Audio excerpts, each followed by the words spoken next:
ఈ రోజు బ్రెడ్ ఆలు కట్లెట్స్ ప్రిపేర్ చేశాను. సూపర్ వచ్చింది. ప్రాసెస్ చూపిస్తాను చూసేయండి.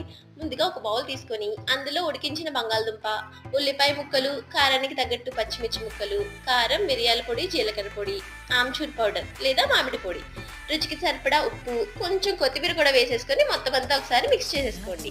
నెక్స్ట్ ఇందులో ఒక పావు కప్పు చీజ్ వేసుకొని మళ్ళీ ఒకసారి మిక్స్ చేసేసుకొని నచ్చిన షేప్స్ లో కట్లెట్స్ లాగా ప్రిపేర్ చేయండి. ఇది కొంచెం లూజ్ అయితే గనక బ్రెడ్ క్రమ్స్ యాడ్ చేసేసుకొని చేసుకోండి.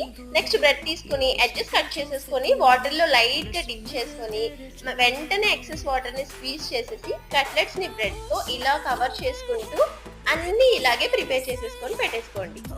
ఇప్పుడు డీప్ ఫ్రైకి సరిపడా ఆయిల్ పెట్టుకొని ఆయిల్లో వేసుకొని మంచి కలర్ వచ్చేంత వరకు, అంటే గోల్డెన్ బ్రౌన్ కలర్ వచ్చేంత వరకు వచ్చాక తీసేసి సర్వ్ చేసేసుకుంటే బ్రెడ్ ఆలు కట్లెట్స్ రెడీ. పిజ్జా లవర్స్ కి బాగా నచ్చేస్తాయి. నిజం చెప్తున్నా, టేస్ట్ మాత్రం సూపర్ వచ్చింది. మీరు కూడా ఒకసారి ట్రై చేసేయండి మరి.